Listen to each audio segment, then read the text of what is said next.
When you're fed up with fighting food and your body, join us here. I'm Allie Shapiro, creator of the Truce with Food program and your host for Insatiable, where we explore the hidden aspects of fighting our food, our weight, and our bodies, and dive deep into nutrition science and true whole health. Fair warning, this is not your parents' health care. This is a big rebel yell to those who crave meaning, hunger for truth, and whose lust for life is truly insatiable. Believe me, freedom awaits.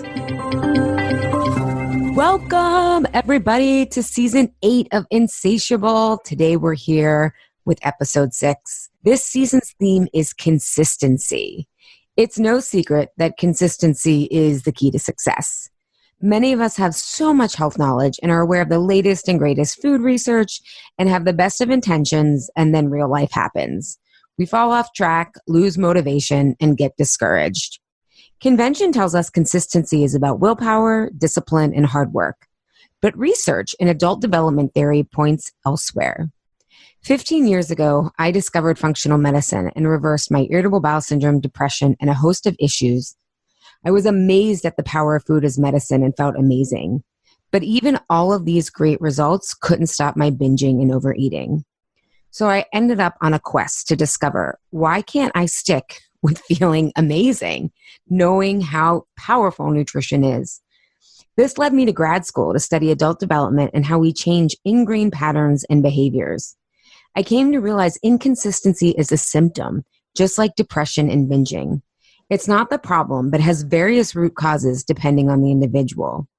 Not only is falling off track an invitation into deeper healing and radical results, I found that when it comes to consistency, a lot of the common beliefs we have around being consistent are what actually causes us to fall off track. Thinking we need more motivation is definitely one of them, and what we're going to get into with today's guest. In this Insatiable season, we will look at inconsistency as a symptom, not a problem. We'll explore what happens after the novelty of some, quote, new plan has worn off and why real life trips us up. What are the various root causes of why we lose motivation, want to be, quote unquote, bad with our food, and tell ourselves, chuck it, F it. Today, we are going to talk about when motivation backfires. Now, you might be thinking, what? How is that possible? Kelly is going to help us discern between fear-based motivation and genuine inspiration when it comes to making healthy choices. We're also going to discuss how fear-based motivation makes us think we are being good, yet sets off a spiral of events that cause us to fall off track and feel awful about ourselves. It makes us feel our efforts and successes are never good enough. We all know that feeling of, but what if I just ate a little bit less? Or I still want to lose 10 more pounds to feel great. Kelly knows about this topic firsthand as an eating disorder and autoimmune disease warrior. She helps women diagnosed with autoimmune disease or chronic illness feel better, heal naturally, and live a life without restriction, literally. She is the founder of the Wellness Boulevard, a community and membership site with restorative yoga practices, traditional and walking meditations, and classes on a variety of healing-related topics. Thank you so much for being here today, Kelly. Thank you so much for having me. I'm so excited. Yeah. So this is going to be really, I think, mind-blowing for people because we think, oh, I need more motivation. I need more motivation. And I hope that people are open to this idea that there's different kinds of motivation, and you're going to really bring that point home today. But before we get started, I would love for you to share your story about how you kind of arrived here, because I have so many clients and I'm sure a ton of listeners who have a chronic illness like anxiety, depression, or some form of arthritis, who also struggle with binging or feeling out of control around food. And I think navigating that, I know food can help my chronic issue and I'm struggling with disordered eating, is a really different ball to untangle than if you're just someone who's like, oh, I just need to learn about nutrition and I'm all better. Great. So tell us how you arrived here. Yeah. And that, I mean, exactly what you just said there is one of the things that I love to talk about most because it's exactly where I found myself. So about 14, 15 years ago at this point, I was diagnosed with an autoimmune disease named Takayasu's arteritis, which is inflammation of the blood vessels. And I was young. I was a young teenager when I was diagnosed, really didn't know what to do with that information.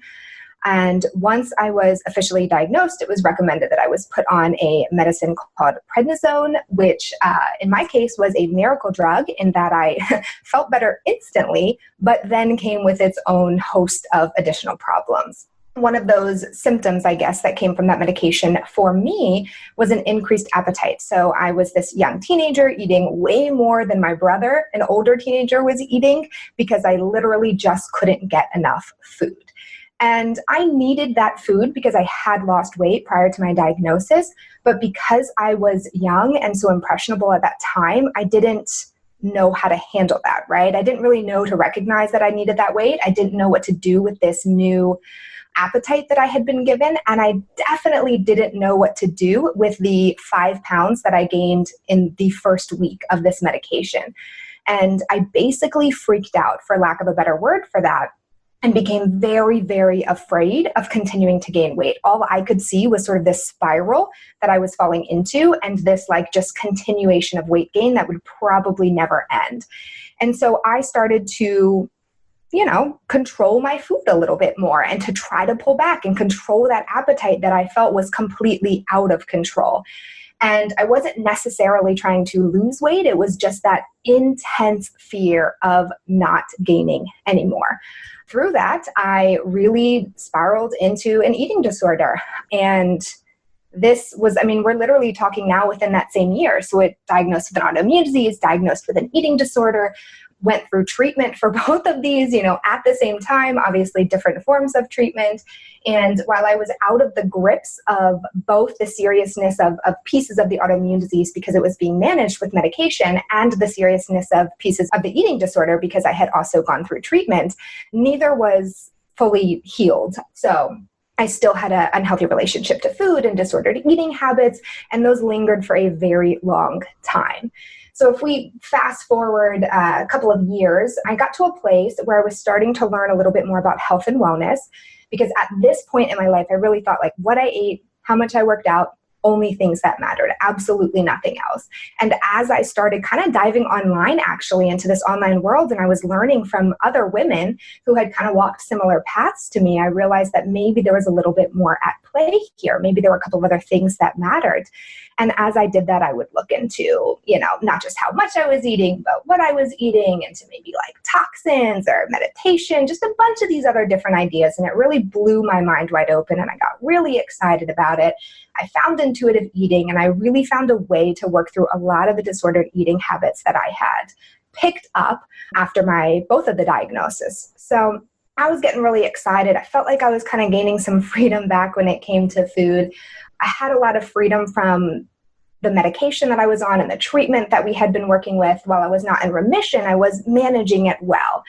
And I got to the point where I said, hey, maybe I can get off medication. And as I started doing that kind of a research, I would land upon paleo diets or autoimmune protocol and articles written from, experts that advise we eat a certain way if we want to heal from autoimmune disease or chronic illness. And I would read all these stories of other people who had done it before me and the incredible results that they saw.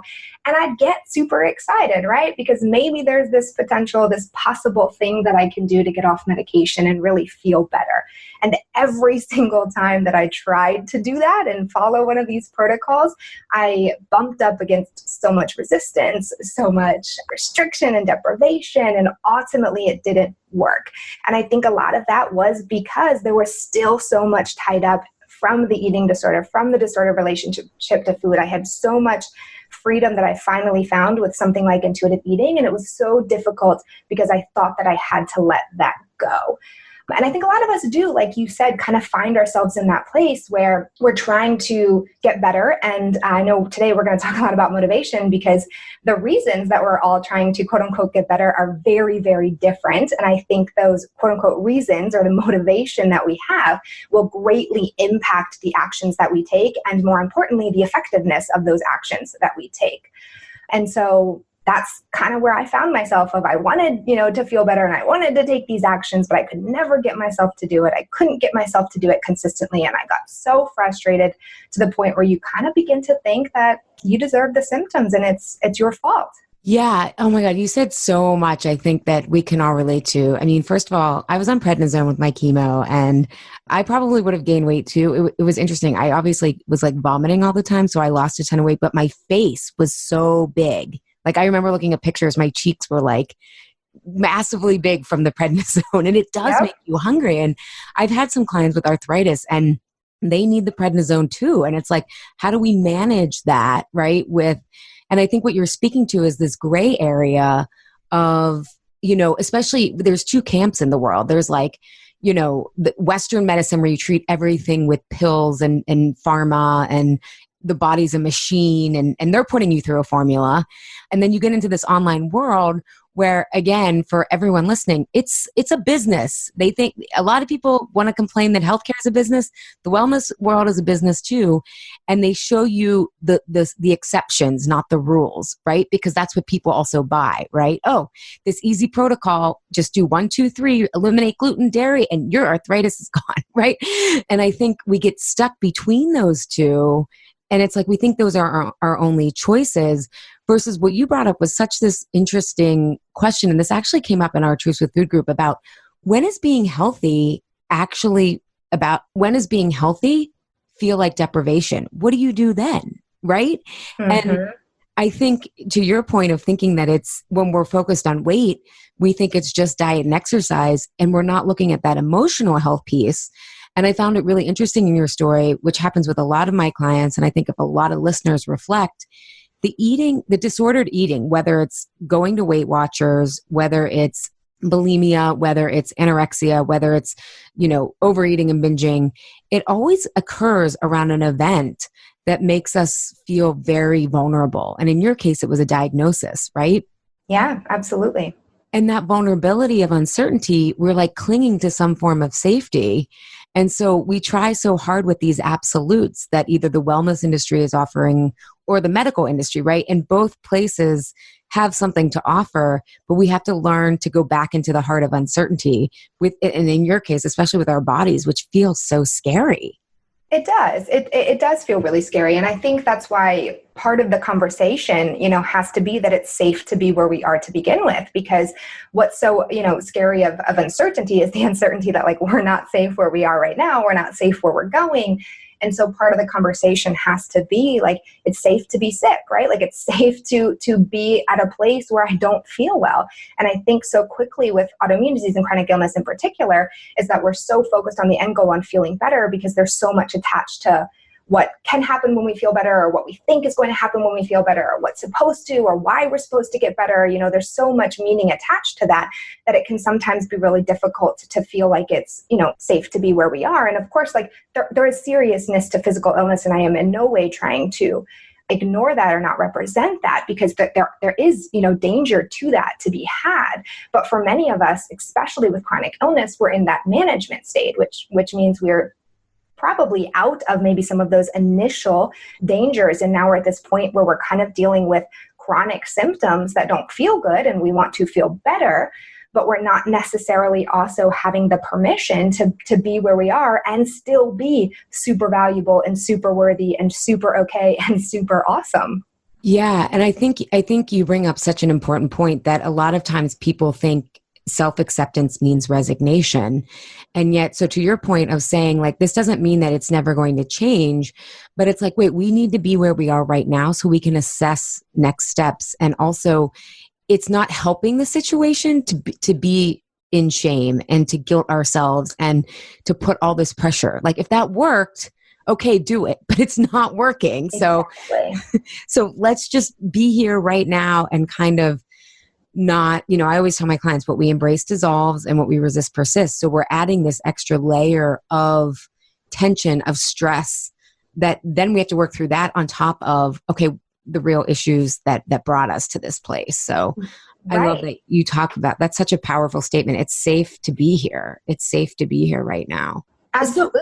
Yeah. And that guilt and that shame, right? That's so often going to influence motivation. And then that's where a lot of, I know what we're going to talk about today comes in with like the fear-based motivation, right? It's often going to be influenced by some of those emotions that are super difficult to sit with. Yeah. And so let's get right into that. How are you use this concept called fear-based motivation. And I want you to define it for people because as I was hearing your story, I think to people on the surface, if it wasn't in this context of this interview, they'd say, oh, she was really inspired, right? She saw these people on the internet and learned how they could reverse things. And it looks on the surface like you're really inspired and this is a healthy effort, right? But below it, you discover, oh, not so healthy. So tell us about fear-based motivation. Yeah, absolutely. So I think when we kind of take it a bit more general and then maybe kind of tying it back to my story after, but it's really just a question of, and I say just, I mean, there's a lot that goes into this, but it's the question of, are we making changes and adopting, quote unquote, healthy lifestyle practices out of love? So because it feels good, because we want to honor the body and we want to feel good in this present moment and maybe also in the future. Or are we making those changes and adopting those practices out of fear to avoid pain, to guarantee survival, to control body shape, size, or function? And it's an important distinction to be made because taking that action out of fear can not only lead to situations that are not going to be in our best interest, like deciding it's better to maybe kind of starve ourselves than risk eating something, quote unquote, off plan. But it also puts that body itself in a chronic state of danger. And our, brilliant response to danger is going to be do whatever it takes to survive and turn off anything not essential to that survival, like the daily housekeeping and the daily maintenance that is actually so critical to not only flourishing in this moment, but also to repairing and healing the body from past trauma. Yeah, I think you articulated it so well is that, and it's kind of counterintuitive in the sense that what you're saying is we need to focus on the short term, right? Is this feeling good today? And we have to be unattached to the long-term outcome, which goes total, the first episode of the season was about willpower. And I read that Oxford dictionary definition of willpower. And the definition of willpower is you bypass short-term temptation for long-term success or and I'm when it comes to your health, that's so backwards. And I think you just showed, to your point, why that is so backwards. We actually have to focus on feeling good now, right? And even feeling better, right? Moving in the right direction versus expecting some sort of miracle, waking up the next day and everything being gone, Yeah. The sad cloud that they have on the big pharma commercials, right? Maybe there's one sad cloud instead of four. and being able to celebrate that as progress. You're absolutely right. Yeah, I'm curious what you have seen in the Wellness Boulevard and with yourself about what are some of these reactions that the body does when it is in basically danger mode. And it looks like it's backfiring on us, but it's actually doing the best it can to support us with what we've given it. Yeah, I think that's a great question. And I think you can kind of take it a lot of different ways because if we've got sort of fear in some capacity running the show, then we're going to make decisions that are not necessarily in the best interest of our bodies. And our bodies may be trying to tell us that through a variety of different ways. So some of us might, take to exercise, which can be a huge conversation in and of itself, and do things that don't necessarily feel good now because we're told that this is what's going to get me to health. And I think that's really where it lies is it tends to be when we're doing things that we've been told are going to get us to health or get us to that great place. And so we're not necessarily turning into the body and saying, hey, what body do you think is going to get us to feeling a little bit better? And instead, we're kind of putting all of that power or that expertise and sort of giving the voice to everybody else outside of us. And when we start to do that, we're essentially bypassing all of that intuitive knowledge that we have and saying, I don't care how I feel in this moment. I don't care how my body responds, whether that's with, for example, exercising signs of overtraining, which is, signs of overstress because stress is cumulative. So we could have headaches and we cannot be sleeping well at night, and anxiety and depression can be more prevalent. So whether that's signs of overtraining or that's the body, kind of shutting down and storing fat because we're not feeding it enough, whether that's, feeling restricted and deprived because we're following a quote unquote healthy diet that's supposed to be really good for us, and yet we have some other factor or contributing environment that makes it not practical for us in this moment, because maybe, for example, with me, the eating disorder had been affecting the choices that I was trying to make now, because those choices felt restrictive and they felt based in deprivation, which is more of a mindset versus like an actual what I'm eating and what I'm not eating. So I'm not sure if I'm 100% answering your question here, but I think that a lot of people will notice that they feel worse as they start to adopt some of these practices. I've had members of the Wellness Boulevard who have taken on an autoimmune protocol, for example, which is kind of supposed to be like the gold standard of natural healing for autoimmune disease or chronic illness, or at least that's the thing that I put up on the pedestal of like, this is how I have to live if I'm ever going to get where I want to go. And I think a lot of us do this. And so I've had, members who will come and say, oh my gosh, I've been doing this diet for 6 months, 9 months, a year, and I don't feel any better. I feel worse. And then we'll kind of have a conversation. We have a class inside the Boulevard that talks about the side effects of restriction. And I've had a member who's watched that class and been like, wow, I wish that I watched this before I spent all this money on doctor's appointments and tests and all these other things, because literally you just named every symptom that I've been having since getting on something like the autoimmune protocol. And it does not mean to say that the autoimmune protocol doesn't work. It just means that there are other factors at play here. And it's important to be checking in with ourselves, which is that, like, what's the motivation we have here? Is it love? I just want to feel good in this moment and I'm honoring my body and I'm respecting my body. Or is it fear of, I have to listen to somebody else tell me what to do because I'm afraid of continuing to be sick, or because I'm afraid I can't trust myself, or I'm afraid I'm out of control, or I'm afraid of what's going to happen if I don't do this? I think that is such a dynamo point. I was just in a session with a client this weekend when she was talking about, the fear isn't when you overeat at one meal. It's, am I going to keep going? Right. And to your point, when you were gaining weight from the prednisone, it wasn't the weight that I'd gained. It was, is this going to keep happening? Mm-hmm. And that fear is so strong. And if it's really strong. And I think that's why, I'm a big believer in, like, no one can tell you what works for your body, but we do need experts to help guide us. Like, you want the expertise in someone to figure out what works for you. Like you and me. Plug for us.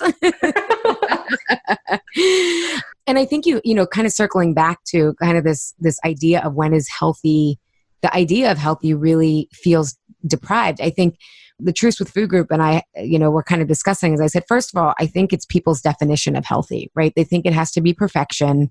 They think it has to be no sugar, all the healthy fats, never eating out. So first of all, it's our idea that makes us feel so restricted, right? And then, in the Truth with Food framework, we work simultaneously. Well, first we start on some of the emotional stuff of why we feel so deprived, because I've found in my research and with clients that deprivation around food is just a metaphor for feeling emotionally deprived, right? And if we have fear guiding our choices, right, we are getting none of that return on the investment of feeling good.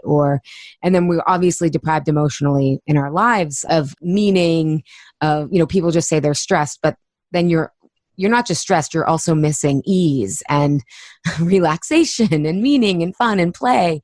And so I'm kind of going on, but your point about that fear, it kind of drowns out anything that could be joyful to celebrate of our progress or the moving forward. And it almost like creates a self-fulfilling prophecy of then, I got to cut back even more.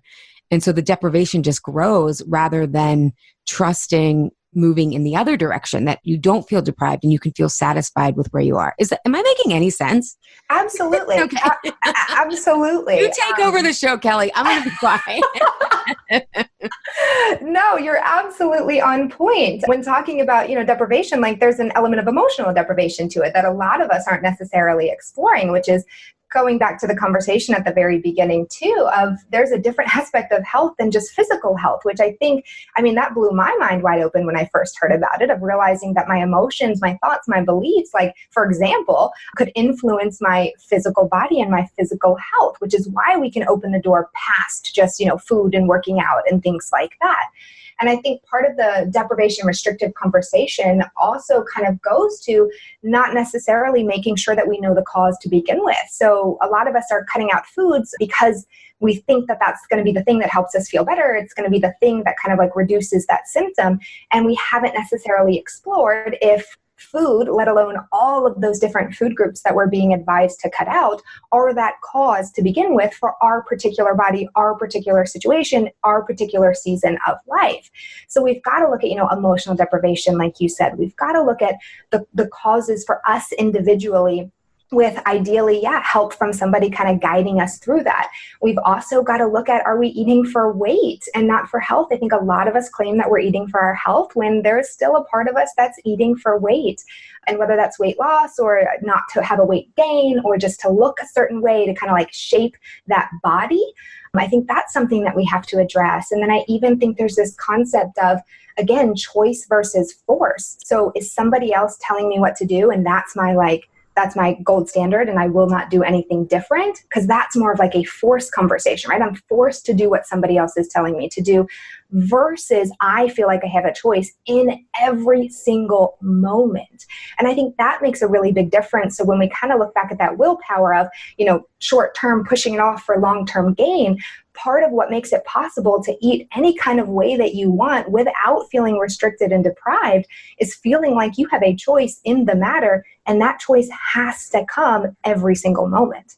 I love that you said that. I mean, I'm a big believer. I mean, I'm always talking about choice. And it reminds me of a client who she went on the Candida diet for some issues, and it worked really, really well.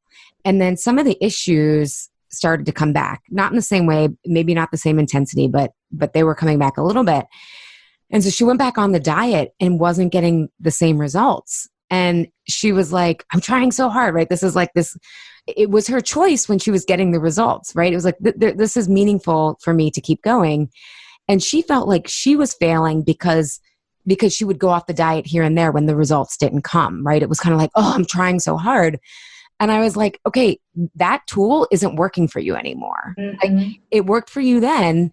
And if it's not feeling good, then, and you don't want to choose to continue, it's time to look elsewhere. And I think that's an important point for people to listen, is that sometimes these tools or these AIP or Candida diets or whatever, they can only take you so far.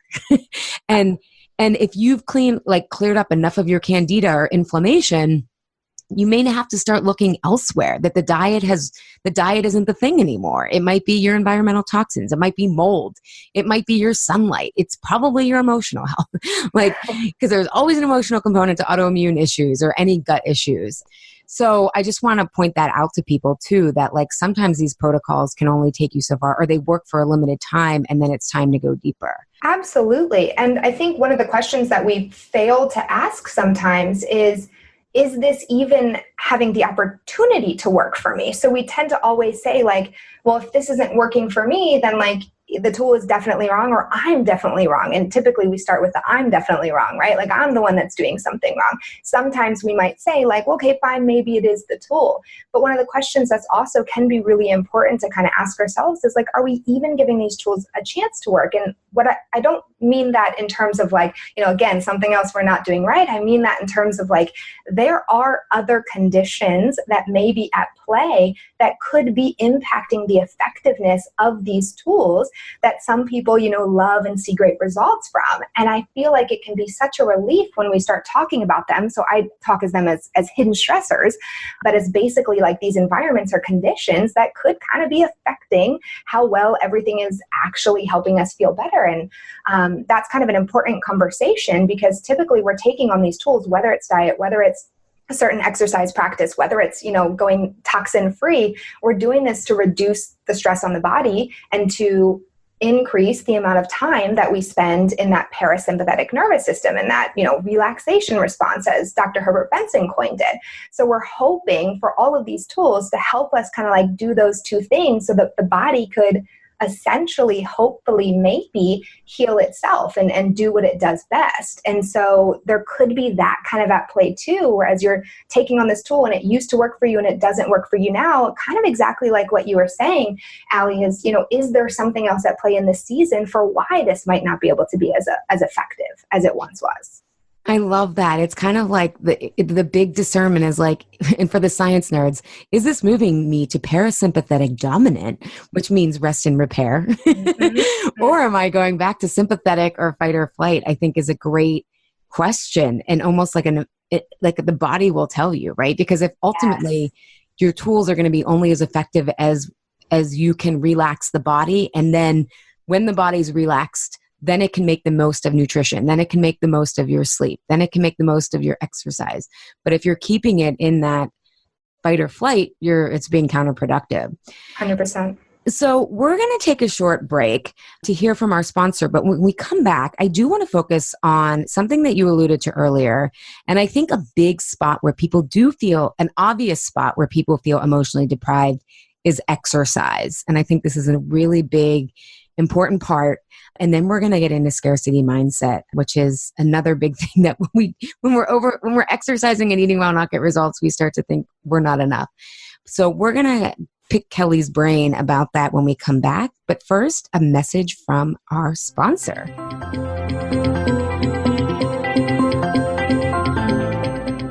It's that time of year again.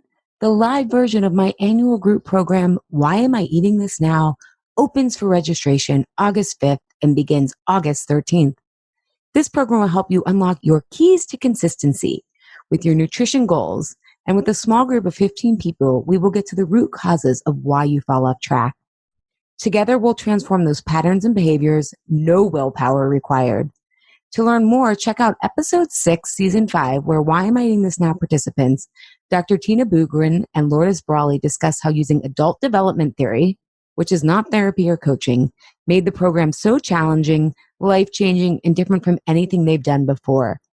A year later, they're still seeing results, impact, and feeling further transformed. Here's what they shared. Dr. Bugren said, Why Am I Eating This Now is about getting to the root of things, not hovering on the surface as too many other programs' plans do. As a result, I stopped slipping with my healthy eating and falling into old thought patterns. I got unstuck and have the tools to keep going. 1 year out of the Why Am I Eating This Now process and using the tools, I've lost 20 pounds and kept them off. Lourdes shared, I joined Why Am I Eating This Now because I wanted to move forward in my own self-development. I was able to discover the deeper conflict around my food battle, including how it protects me and how to move forward. I exceeded my own expectations for my progress, was challenged, and I will continue to make these changes in my life. I have been binge-free for over a year post Why Am I Eating This Now? I truly thought I'd never break free from emotional eating, but I have. And I am much bolder in my life. Yes, win-win. If you're ready to work smarter, not harder, to be consistent and reach your nutrition and wellness goals, join us. Full details are at alishapiro.com.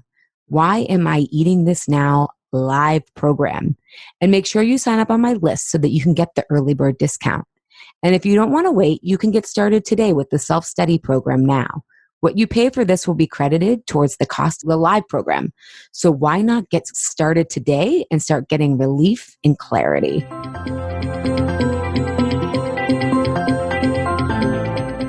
Okay, Kelly. So we are back. Before the break from our sponsor, we said we're going to talk about exercise as a place where we often feel emotionally deprived, and can be counterproductive.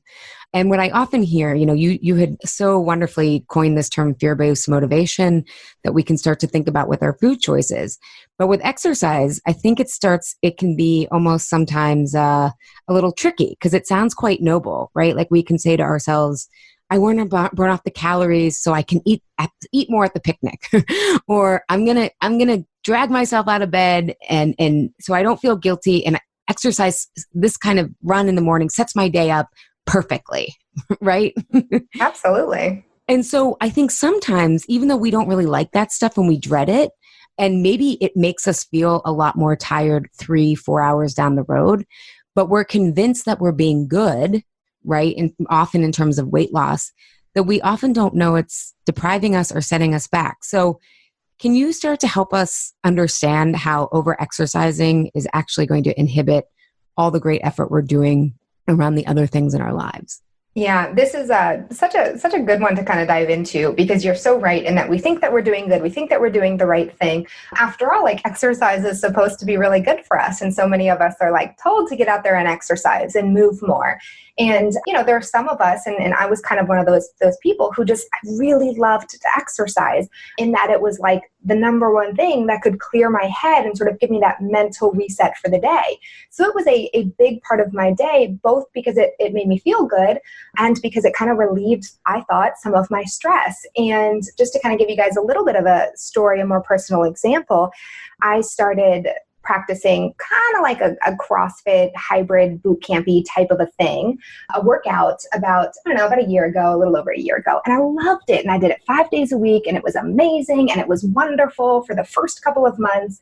I got so excited about going to this practice. Like, sure, there was a little bit of that sort of learning curve that came from it being a more intense movement than I had been doing in a while, but it was giving me such a high because we've got that exercise high that comes that I sort of didn't worry about it. I figured it was just kind of this is new for me. My body's got to get used to this. And after quite a few more months of going regularly and consistently, right, doing what I thought I was supposed to be doing, I got to the point where I had headaches all day long. I couldn't fall asleep at night. I was hungry constantly. I was sore every single day. And you don't necessarily need to be or should be sore every single day from your workouts. I was tired constantly, so much more than I had been. And I finally kind of said, whoa, maybe I'm working out a little bit too much for my body. And I honestly hadn't thought that that was something to consider until I realized, and it was from reading the paleo approach, I think, where I was introduced to the concept of stress being cumulative.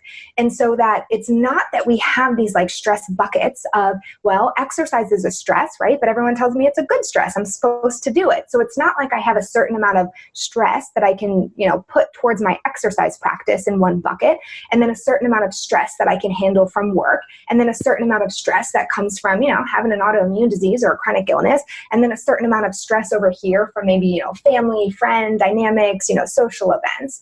And as long as they all kind of stay in their buckets, I'm good. Instead, when we're talking about stress stacking on top of one another, being this cumulative concept, which means that at some point, if I kind of keep stacking stress, I'm going to tip over into that point where I'm just way too much in sympathetic nervous system in that chronic stress state. And again, it's not that stress by itself is bad, because short-term stress is really great. That's why exercise can be really great for us. That's why, work is great and that it makes us productive and we're doing things. But it's when we get to that point of more chronic stress that we're going to start to see some of those negative consequences or just those physical impacts on the body. And so that's what happened for me, where I had a certain amount of stress in my everyday life. I could handle it physically. It seemed to be okay for my body. And then I added this very intense exercise practice on top of that and sort of tipped myself over into, you just have too much stress now. And my body physically told me that and basically said, hey, I can't tolerate your current exercise routine. The workouts are too intense. Maybe they're too frequent. Maybe they last too long. Or maybe they're just the wrong type of movement for the body. But my body was just basically saying, this is too much. This is not okay for me in this season. And I think that it can be a really hard thing to hear because exercise is supposed to be this really good thing, because maybe we've gotten really great benefits from it in the past, because there still may be, like you were saying, some of those sort of weight implications that come alongside with it. Oh, yeah. I think most people view exercise as almost like an insurance plan for whatever they're going to eat, right? I know I did for a decade, for my whole life. It was okay, I've earned this money, and tracking that. So what are some of the signs and symptoms you've seen inside the Wellness Boulevard? And thank you so much for sharing about your headaches and all that stuff, because I don't think most people realize how much control we have over headaches. But what are some of the signs and symptoms you've seen that people are over-exercising? Yeah, so I think, certainly headaches could be one. Just a big increase in appetite could be one, because there's just a lot of exertion happening. Again, soreness, if you're constantly sore, if you're constantly tired, if you're having trouble sleeping at night, if you're a little bit more anxious or maybe feeling some feelings of depression, these are all things to be thinking of. And those are more physical symptoms. I mean, we've also got more of the mental and emotional side of it, where you feel guilty for not going to the gym. You feel guilty for skipping an exercise practice. You feel like you have to be able to go do that if you're going to be able to go eat or go out with people later. It's really difficult to maybe rest. It's really difficult to go to a yoga practice and just lay on the mat, especially like a restorative yoga practice.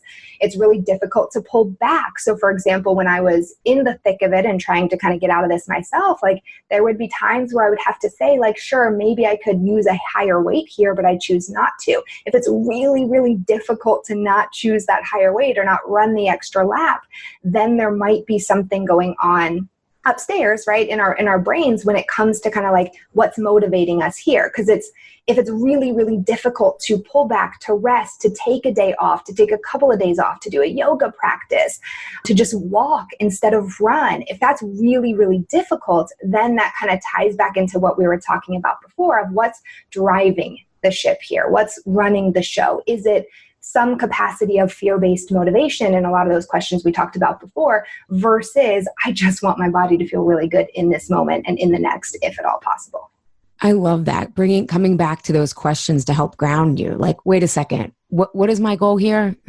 Is it to not feel guilty, or is it to do something that's going to move me closer to my goal of feeling good, resting and repairing, that, replenishing and restoring? That's such an important point, because when we get caught up in that spiral, we kind of forget the overarching goal, right? It's like we do.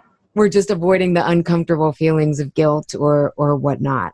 And I would say too, I've often noticed that for myself, especially when it's time to change up exercise, I seem to change up with the seasons. And by the way, you keep using that word, and I think it's so helpful for people, for you guys listening, when you fear like, what if I can never get back to my favorite workout? Or what if I can never, eat this again? If you are experiencing success, say like on a Candida diet, understand all of these things are tools. They're not forever. And so there's a season for them. And I think there's some safety in that, right? That this isn't forever, no matter what it is. And so I just want to thank you for using that word, Kelly, because I think it's really helpful for people to think about things in terms of seasons rather than forever and ever, because forever and ever feels overwhelming, at least to me. Oh, no, to me too. I love that you just pointed that out. Yeah. And I will say that I've noticed with myself, I will start to so I like to change my workouts during the seasons. I hate the heat. So in the summer, I like to do more weight workouts. In the spring and fall when it's cooler, although it's been really muggy, I tend to do more outdoor stuff. In winter, I tend to do more weights, and I never do a ton of cardio, but HIIT training because it warms me up, hot yoga. But if you find yourself avoiding your workouts or skipping it may be because you're bored, not because you're lazy, but nature is always changing. And I think we think, and we talked about this in episode 3 of this season with Diane Sanfilippo, about consistency is not doing the same thing all the time at all. We think it is, but consistency is continuing to check in and knowing how to know your body and make those changes as you get healthier or as you have setbacks. So I just kind of want to plug the seasons concept. So thanks, Kelly. And another thing, because I think also what you're saying here is we have to get really honest with ourselves. We have to get honest with where our body's at and not what we think we should be doing. And I know for me, checking in with how I feel after the workout is always a truth teller for me. When I was still struggling with my weight, I did this really intense workout when I was living in Philly, and everybody loved it. And, I felt like I was succeeding at it. But I had to be really honest that every time I got done with it, I could barely finish it, even though I was in much better shape than I am now. I could barely finish it, and I wanted to take a nap. Like I could tell the days I did that, I needed a nap, and not just a 15-minute nap, I was dragging. And that was a huge sign for me that okay, you can't do this workout. It may feel like you're getting this high, but the long-term quote unquote benefits are not there. So that's maybe that can help someone else. Just wanted to share that. Yeah, and I so appreciate you sharing that, because I think it can get kind of murky when we start talking about that, because, well, isn't exercise supposed to make you tired, right? Isn't it supposed to make you sore? Isn't it supposed to make you some of these things that we may be experiencing that we now can say is exercise intolerance or overexertion? And so it can be hard to recognize that may be a symptom, that may be kind of like a warning from the body saying hey, this isn't working for me. It can be hard to really recognize that, because we think, or we have been told many a times, right, that you should be sore, you should be pushing hard, you need to be tired after you finish, you should feel like you got a good workout in. So I love that you gave that story to us too of it's okay to question some of these things, even things that maybe you have been told, because really at the end of the day, like your body is going to know best. And it might take a little bit of time to hear what your body might be trying to tell you or really decipher between, what's true for me and what's not true for me. But it's at least okay to start asking some of those questions. Yeah. And I found that granted I'm pregnant right now, but even what helped me get pregnant is I felt really energized after moving my workouts outside and just walking for longer periods, like an hour and a half, I would take my dog to the park, but being in nature and the sunlight and outdoors and moving for that long, I was like, well, I actually have more energy than when I come back for this. And it's not just that's been such a telltale sign for me that I'm on the right track. Or I was doing bar classes last year and those felt really good. They were challenging enough, but I felt like I had more energy. And I was like, oh, that's so weird. You can actually get restored from, and that's how I feel often with weightlifting and the HIIT training I do with the weights. It's oh my God. And that's how I know that weightlifting and all this, what's actually works for my body versus I used to just do a ton of cardio and I don't get results with a ton of cardio, which is so exciting for me because I don't like it. Well, it's so interesting that you bring up that question too. I grew up as a competitive athlete. I was a swimmer and I swam it through college. And so you would have asked me, or a coach never would have asked, do you feel energized after this workout? Because that was not the goal. The goal was to feel drained and tired and you got a good workout in, quote unquote, good workout in. And so it's a totally different ballgame when we start to say, no, it's okay for your, workouts to leave you energized. In fact, maybe that actually is the point of them, especially depending on where you are right now. And it brings me to kind of one of the other things that I've been sort of playing with over the past couple of years is maybe there's a difference between, physical activity and exercise in that we all can benefit from physical activity, moving the body in some capacity, whatever that could look like, whatever that's possible for you right now. But maybe we all don't necessarily need exercise in every different season because I think that the two bring different connotations with them.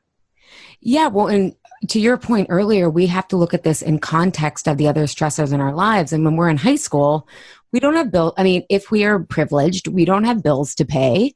We don't have, a job. We don't all your whole life is about making yourself you're supposed to push yourself then, right? Physically, yes. because yes. you don't have and we're all, this wasn't the case for me because of the cancer, but most people are relatively healthier when they're younger, right? You don't have the DNA, your telomeres are still replicating at the same rate. It's just such a different ball game of when you're growing up. The stressors in your life, if you're privileged, are very different than once you get kicked out of the nest. At least that's been my experience. Totally with you on that. So I want to lead this to kind of the third point that I really want to address because this comes up in my work with clients. And, I often talk about the 3 stress styles and comfort eating. And when we're in our stress patterns, they create a sense of scarcity. But I think what's so interesting is when we're using fear-based motivation, plus we're over-exercising or exercising unaligned for the season of our lives, we end up not getting results, right? We just get setback after setback. And then, we eat because we're frustrated, right? This isn't working. And it creates this sense of what you call scarcity mindset. I'm not enough. My results aren't enough. I'm not moving forward fast enough. Talk to us about this hidden stressor and the way that this often creates motivation in kind of feeds into, if we think of it as a spiral, into more fear-based motivation. Sure. So I think this one's so interesting to me because it was kind of the last, so with the hidden stressors in general, they've all just sort of been things that at some point or the other I've experienced, I've watched other people experience. And so they're kind of different, conditions, environments, things that we may find ourselves going through. And with scarcity, it was the last piece of that quote unquote puzzle for me, because I had never really thought about it in this way. And the way that you introduced it to us just now, I think is a great way to kind of start the topic, simply because it can be really easy to not see results and think we're only ever going to not see results. And I think that's kind of at the heart of this. And personally, for me, that looked like I'm always falling apart. Like that was the phrase that ran through my head constantly. I might potentially be about to get sick. I'm falling apart. I'm falling apart. I'm falling apart. I'm falling apart. I might notice a maybe new mole that's popped up. I'm falling apart. I'm falling apart. I'm falling apart. I might notice my eyes are watering and that's unusual. I'm falling apart. I'm falling apart. I'm falling apart. Everything I could possibly notice that may be quote unquote wrong, I saw, and I took hold of it, and I would get on Google and I would research and I would have to know what this thing is.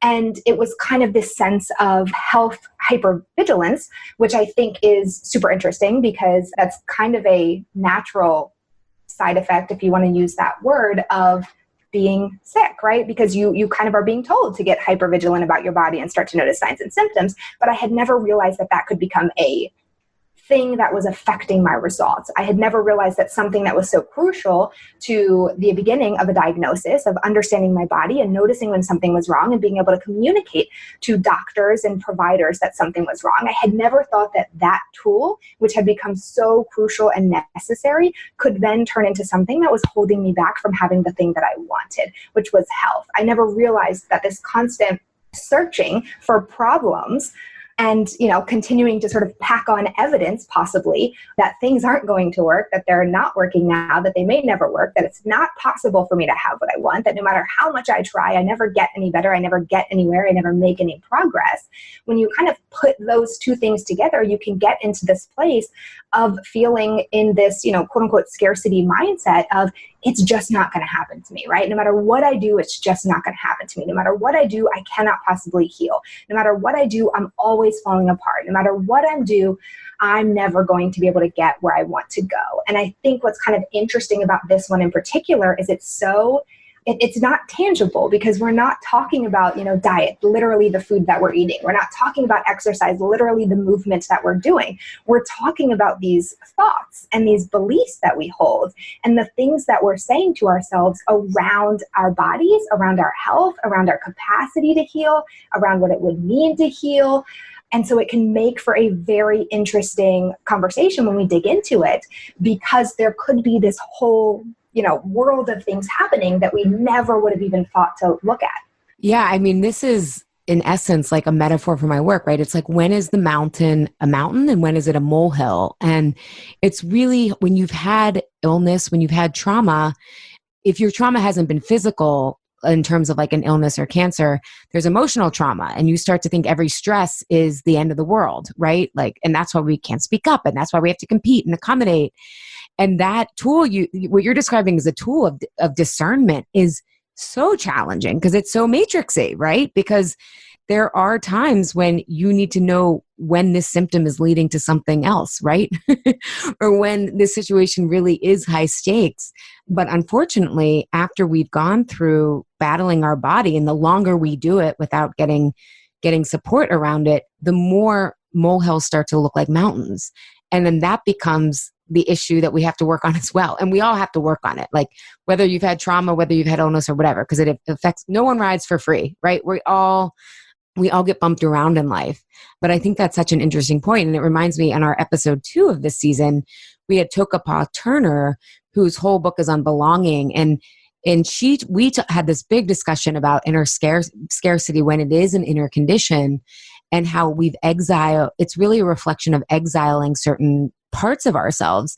And to your point about, can we be where we are? We tend to want to exile the part that is struggling, right? That is scared, that is what we think of as weak or bad, rather than kind of welcoming it in. And the more we can do that, the more we can really appreciate it. We start to feel more whole, and then we can look at our progress and our map to what we have to do moving forward in a much more realistic light, rather than always kind of from this scarcity, this is a mountain, not a molehill mindset. Does that clear, even if you haven't listened to the episode I did with season 2? I don't know. Episode 2. Is that clear, Kelly? Or is that? I think so. I think it is. I mean, I think, yes, it's very important to welcome in these things that we so often don't want to look at, or don't want to have to admit, or don't want to have to go there. And when you're talking about beliefs and the thoughts that are coming between your own ears, there's a lot of those going on there, where there's a lot of things that we're thinking or believing about ourselves.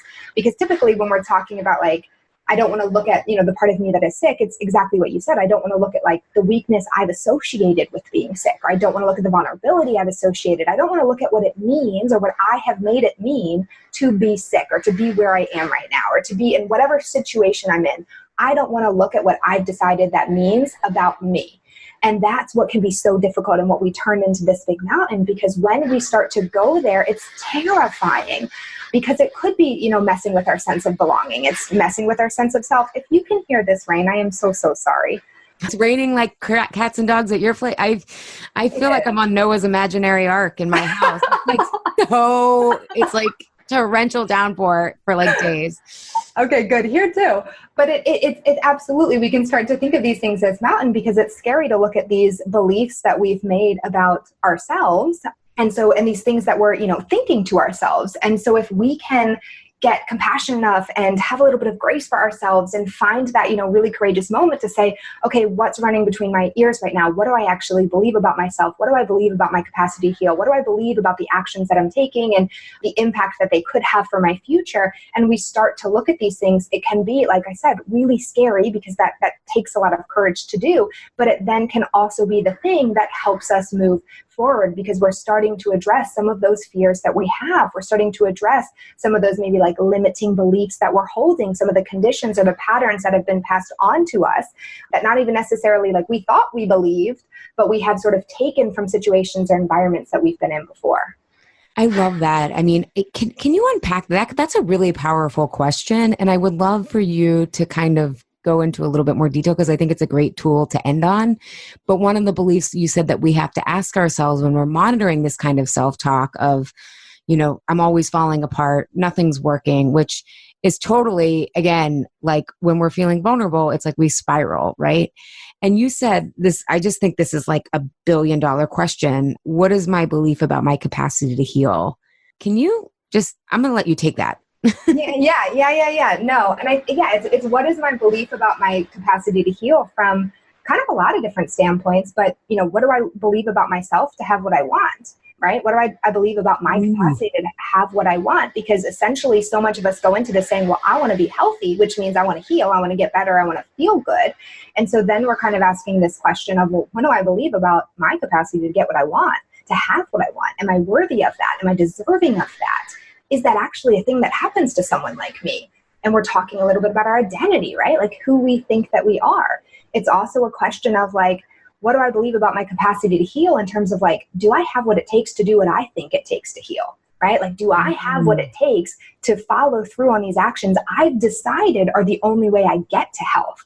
And that's a super loaded question, because, for example, I had for a long time convinced myself that the only way I was going to get to health was always eating the AIP diet, the autoimmune protocol. And if I asked myself, what do I believe about my capacity to heal? That was really, what do I believe about my capacity to follow the autoimmune protocol for the rest of my life? I don't have much faith in that, right? And then all of a sudden, I'm not enough. I'm a failure. I'm not worthy. I can't have this because I can't do that. And so we've decided we don't get what we want because we're not willing to do the thing we have believed, or we have taught ourselves to believe, or we have been, pushed to believe is what it takes to get there. So I think it's a couple of different ways that we can take that question. We've got to ask, what do we believe about ourselves to have what we want? What do we believe about ourselves to do the things that we think it takes to get where we want to go? And what do we believe about what's going to happen if I ever get what I want? So if we talk about that sense of belonging, it's, well, am I going to lose a sense of my identity? Maybe the only sense I've ever known. If you've been, chronically ill for a while, that becomes a part of your identity. And then the question is, well, am I going to lose that sense of safety and security from having that piece of my identity, right? Maybe a misguided safety and security, but still that sense of safety and security. And also probably a sense of belonging of like, well, that's how I fit in, right? Like that's how I can move through this world having this problem or this challenge. And so then it's the question of, what do I think is going to happen if I were to get what I want? And does whatever I think might happen feel safe to me? Does it feel like I can handle that? Does it feel like I would be okay with that? I love that question, because if it's like, do I have the capacity to get to what I want? We often realize that, kind of like you can get what you want regardless of your weight. Like health, the perfect health isn't going to guarantee, like You're certainly still going to die, right? We all know that. And I don't want to, and it is helpful to be in less pain, but I think sometimes we end up putting our life on hold thinking, I can't do that until I figure this out or whatnot. 100%. I love that you brought that up. It was kind of one of the ways that I was introduced to a lot of this to begin with. I had turned to a coach because I was working with a coach, and I said, I want to feel better. I'm really tired of not feeling better, right? We all at some point probably utter this. And she said, okay, great. Why do you want to feel better? And I said, because I don't want to be at a doctor's office anymore. I don't want to take medication. I don't want to have to be on the phone with insurance providers and trying to get referrals. And I don't want to take tests anymore. Like, I'm just tired of all of those things. I don't want to spend my time in that way. And she was like, okay, great. How do you actually want to spend your time? And I said, I want to spend my time working. Like, I have these dreams I want to chase and this business I want to build and these things that I want to do. And that's where I want to spend my time. And she said, okay, well, why can't you do some of that stuff now? And I was like, oh, I just don't have the time for it, right? Like, I don't have the time for it. I have all those doctor's appointments I just told you about. And she said, okay, fine. So what else can you not do because you have to go to these doctor's appointments? And I said, and I kind of sat there for like 30 seconds because I was like, well, I still walk my dog and I still hang out with my husband and I still sleep how long I need to sleep and I still eat the way I need to eat and I still exercise. And I went through this list of things and I said, oh, I don't cut anything else out. And she said, okay, well, why is that the only thing that you're then choosing to let go of when you have to go to this doctor appointment or when you have to get this test done? And it was sort of her sort of leading me into this conversation of, you're essentially saying you can't have what you want, you can't run a business, you can't chase your dream, you can't do these things until you're not sick anymore. And yet that's the only area in your life in which you're saying that that is true. And so is it actually true? Or is that just what you have decided is how it has to be? Is it more coming back to the same thing we've been talking about? Like, is it more of that fear running the show and that maybe it's just actually really scary to go do those things? And so it feels a little bit easier to say, I just don't have time. Does that make sense? Oh, 100%. Well, and if we think about, am I moving towards a rest and repair state versus a stress state, the very thing that will give you meaning and fulfillment will be your medicine, right? Is now that's not able to saturate that side of the scale, right? Of like rest and relaxation. And not that running a business is, and this gets a little bit nuanced. They've done studies that where actually people who feel like they're pursuing meaning, their biomarkers are higher than people who are just seeking healthier. So we know that when we're doing things that are meaningful to us, even if they appear stressful, that actually improves our health.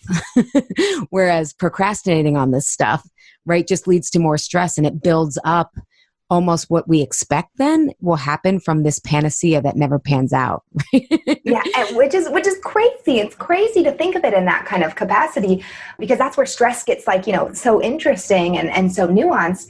But I think it's also that thing of like, we think that we can't live the way that we want to live until we're healthier, until we're well. And sure, there may actually be things that it would be nice to feel better to do some of these things. Absolutely.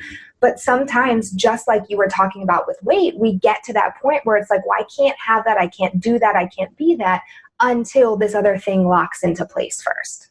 Yeah. I think another question I'll add to your series of ones that are so good is, what am I willing to unlearn about myself, including what it will take to be well? Because I know my journey has been largely unlearning. I think what I've been learned in this medical industrial complex, but that's been my path, right? So absolutely. And I think that's part of where, if we're starting to look at like what we believe it takes to be healthy, that is absolutely also then a conversation of like, well, what am I willing to unlearn here? What am I willing to decide is not actually true for me? How am I willing to look at this differently and see other paths to getting where I want to go? Well, and I think this ties up the interview perfectly and nicely because so many people think health has to be about deprivation, right? Mm-hmm. And really, I think the biggest unlearning that I've learned is health feels amazing and it's full of freedom, food included. Like I was telling you before we got on this show, like I have a sweet treat every night and I'm still feeling better at 40 and pregnant than I ever have in my life, So it's like, yes, it doesn't mean it means I eat well most of the time. But to me, that's part of eating well. But it's listening to my body. It's feeling good after exercise. It's having meaningful work.